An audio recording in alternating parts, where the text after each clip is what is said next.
Leviticus 17:14 informs us that the life of all flesh is the blood thereof. Once again, scientists are finding out that the truths of Scripture are far more literal than they ever imagined.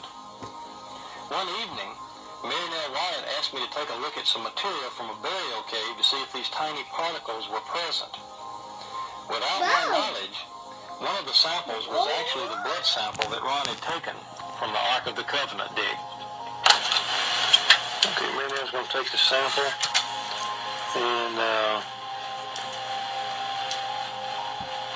mix it with sterile water.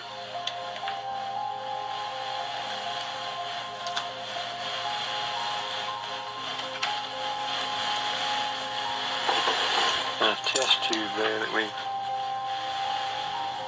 The sample was placed under the microscope, and as the specimen began to come into focus, thousands of tiny particles, somatids if you will, became plainly visible. At that time, Mary Nell, who was standing behind me, began to weep.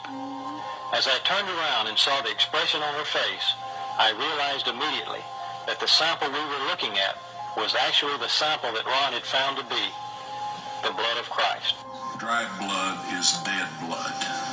Everybody knows that, all right? They can test the blood of the pharaohs, the mummies of the pharaohs, all right? There's certain things they can do. They cannot get a chromosome count by any method I'm familiar with, all right? Things keep changing. I don't profess to know everything. However, there's no way I know that you can get a chromosome count out of dead blood. You can get a DNA and some other things, but not a chromosome count, all right? That's done by living white blood cells. Now then, first of all, in this analysis, I took the blood into a laboratory in Israel. I asked one of the people I work with in antiquities, where is a good laboratory that does reliable work?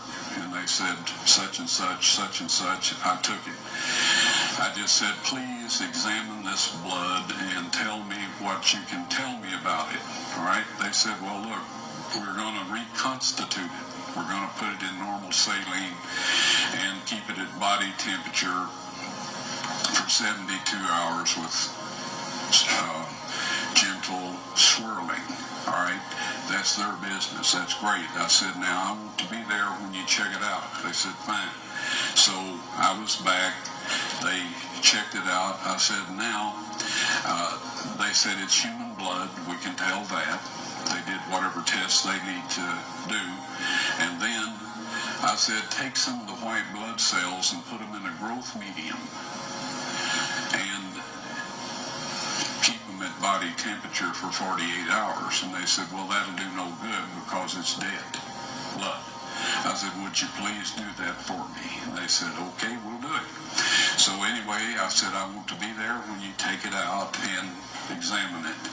So I was back there. They took it out, examined it under a microscope, and the one technician called the other one over there, and then they called the boss over there, and they were talking Hebrew a mile a minute there for a little bit, and they looked at me and they said, Mr. Wyatt, this human blood only has 24 chromosomes in it. Everybody else has 46. You see, 23 from your mother, 23 from your father, 22 autosomes from your mother, 22 autosomes from your father. You get an X from your mother, you may get an X or Y from your father, all right?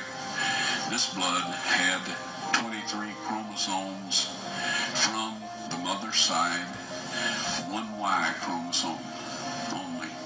You see, the child could not have developed if they hadn't had the autosomes from the mother. So all of his physical characteristics were determined by his mother's side of the family, her autosomes. His maleness was determined by this one Y that came from the source, not a human male. Then they said, this blood is alive.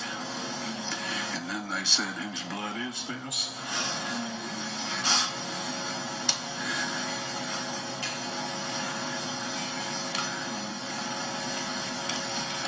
I said, it's the blood of your Messiah.